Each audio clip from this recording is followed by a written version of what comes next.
Hello everyone, welcome to Nimba Cosmetic Podcast. The goal for this is for you to get to know the ladies behind the brand. As you guys know, Su and I are the owner of Nimba Cosmetic. We're both from different countries and we want to walk you guys into our lives. So every week we're going to have a series of questions that Su's going to ask me and I'm going to ask her. First, we're going to start out by me asking Su 3 questions today. Stay tuned, guys. It's going to be interesting because Su is from Nimba and I'm from Liberia. Completely different background, different studies. So join us on the ride and get to know us. So guys, I'm going to start out by asking Su this question. Alright, Su, we're going to start out with the first question, okay? So what was your favorite childhood memory? So I grew up in a country called Myanmar. It's between Thailand, China, and India. So my childhood was a mixture between warmth and hardship. So the country that I grew up is under the dictatorship, military dictatorship. So all the government is controlled by them. Also all the business sector is also controlled by military. So it's hard to do business, succeed in business, unless you have ties with military. My childhood was actually mixed with the hardship as well as the warmth of the people there. So my best childhood memory would be my grandma's house. Whenever during the weekends or the holidays, I will go to my grandma's house, and there where I can feel the purest form of joy and happiness there. Especially during Dinjan festival, it's the water festival, New Year water festival. So the country closed down for like a week. Just to celebrate the New Year. So people throw water at each other and we celebrate for 5 days straight. And all the people go home and then celebrate it with their family and friends. So during that time, my family would pack all our stuff and go to my grandma's house. We would cook a huge pile of food and share it with everyone. And then the best part was going to the street and then throw water at each other, play, and then sing, dance, having the best time of our life. And then in the evening, we would go back home and then rest, watch TV together. It's such a warm memory. So yeah, even though we have struggles, those kind of warm memories is our best childhood memory. Wow, that is just so amazing. Like the whole story about your grandma and the water sport. I love water. My country actually is surrounded by water. So I can relate. Like answer a little bit of this question, but this is my second question for you, Su. But I'm still gonna ask it. Can you describe the neighborhood you grew up in? We grew up in the center of Yangon, in Chinatown. So it's very vibrant and very busy. Because of the military dictatorship, we don't have a lot of electricity. We don't have electricity all the time, so the power get cut off sometimes. Like every week the power get cut off. So if the power get cut off, we would use the candle lights to pass the evening.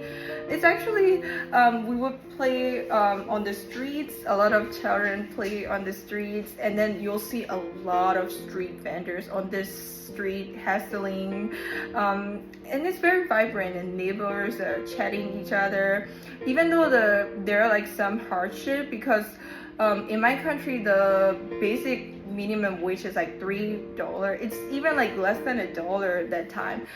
Even though there are like struggles, there is a strong sense of resilience and then a strong sense of community. A lot of people, we don't have much, but we have each other. So there's a strong sense of community in the neighborhood.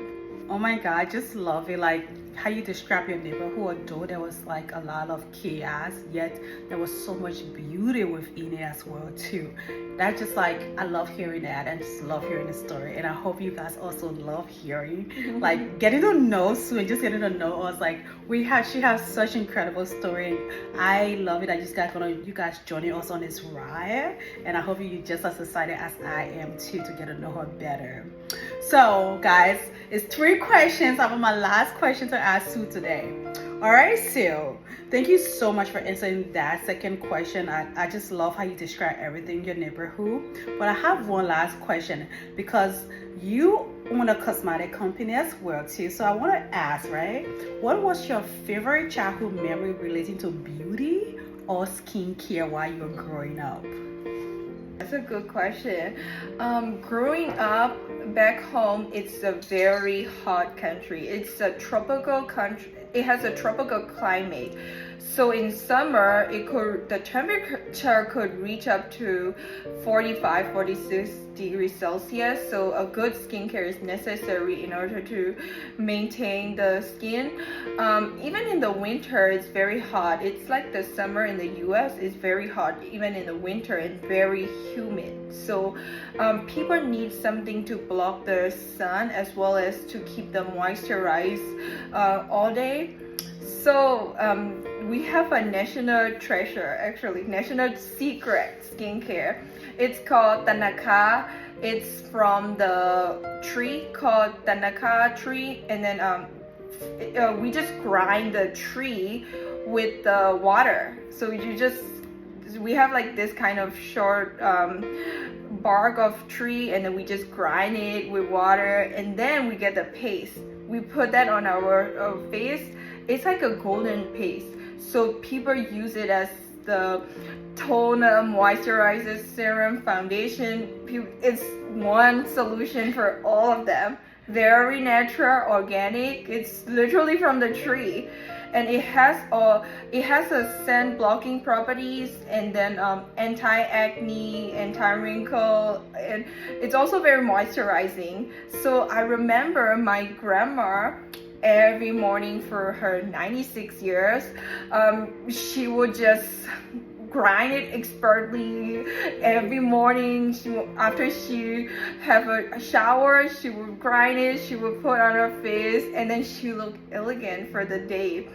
And then that's all you need, and at the end of the day, it soak up all your oil, because Myanmar is very humid, so your face get oily.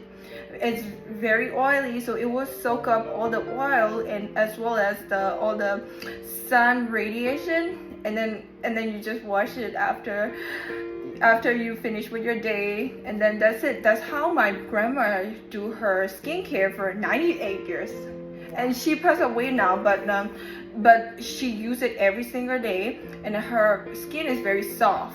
And she looks younger, like always like 20-30 years younger than her age, with just one natural ingredient.